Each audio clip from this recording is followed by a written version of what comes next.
Again, one of the things I always didn't understand when I first started attending classes and stuff, like how much emphasis some of our teachers and mashayikh would have on things like personal reform, things like, you know, start with your family and, you know, that kind of stuff. And obviously as a student of international relations and politics, I've got this macro bird's eye view of what's happening. And I'm like, but sheikh, like this, but sheikh, but... And with time, I actually realized that politics, what we think is politics, is the superficial stuff. And this is what Al-Bashir al-Ibrahimi, the great scholar, Algerian scholar, rahimahullah, he called the difference between lubbu siyasa wa qushur siyasa.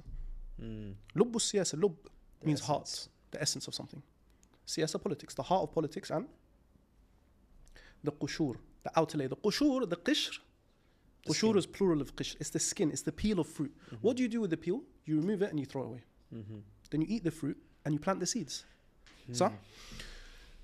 So for him, the qushur is the stuff like what party politics and elections and protests and that kind of stuff. He calls that qushur al-siyasa. This is the stuff that every time you eat through a fruit, you peel it and you throw it away. These movements come and go, these parties come and go, the political candidates come and go, election season comes and goes. All of that is qushur al-siyasa. The ceremonial stuff. Yeah. He said our focus should be on lubbu siyasa, the heart of politics. This was, by the way, one of these things that when I read, it was like, you know, you have these things that are like mindset shifts, you know, these aha moments in your life. And it was an aha moment for me because he said, he was, by the way, he lived at the time of the French colonization of Algeria. And the French, they colonized Algeria for 130 odd years, so a long time. From like, I want to say the 1830s until about the 1960s. So a very long time. And alhamdulillah, he lived to witness the liberation or independence of Algeria. But anyway, he noticed something, that the French would imprison and execute scholars who teach the Quran in the Arabic language to kids in the masjid. What's the threat of a little kid, 6, 7 years old, learning alif fatha a, ba fatha ba, learning a, e, u, ba, bi, bu, learning qul huwa Allahu ahad? What's the threat? What is the threat? Why are you executing the guy? Meanwhile, they allowed certain Algerians to create political parties and run for elections. Why? Because the guy who participates in the colonial system as a candidate in elections is controlled opposition. Controlled opposition meaning he thinks like he's resisting. Puppet governments. Exactly. He thinks he's resisting me, right? But he's operating within my system. Whereas the scholar is in the masjid. The masjid is not under the control of the colonizer.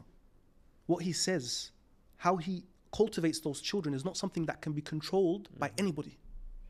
And what he's doing is he's cultivating a generation that has a political identity that is not loyal to the colonizer, but loyal to Allah and His Messenger. Anyway, the idea of qushur al-siyasa versus lubb al-siyasa is that lubb al-siyasa is to cultivate an identity in the next generation of kids coming up and to resist the cultural hegemony, the cultural colonization, the battle of hearts and minds.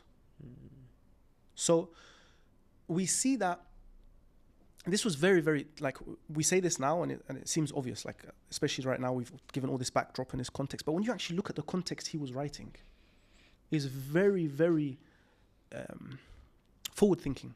Like, he's thinking of the consequences multiple generations down the line of if we focus on cultivating these people to be loyal to Islam, to have a strong Islamic identity, to take pride in the Arabic language, to memorize the Quran. And by the way,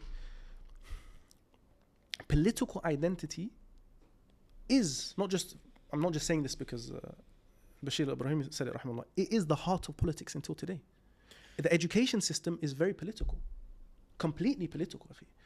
Long before people go to the ballot boxes and vote, their political identity has been formed, their loyalties have been formed. They've been indoctrinated with years of national anthems and standing for flags. And you remember back in the UK, Poppy Week and 1 moment of silence or 1 minute of silence, and you know, a shared history and a shared language that's taught in the curriculums and all of this stuff. They've been indoctrinated with at least 12 years of schooling that has shaped their political loyalties before, oh, now I'm 18, I can vote.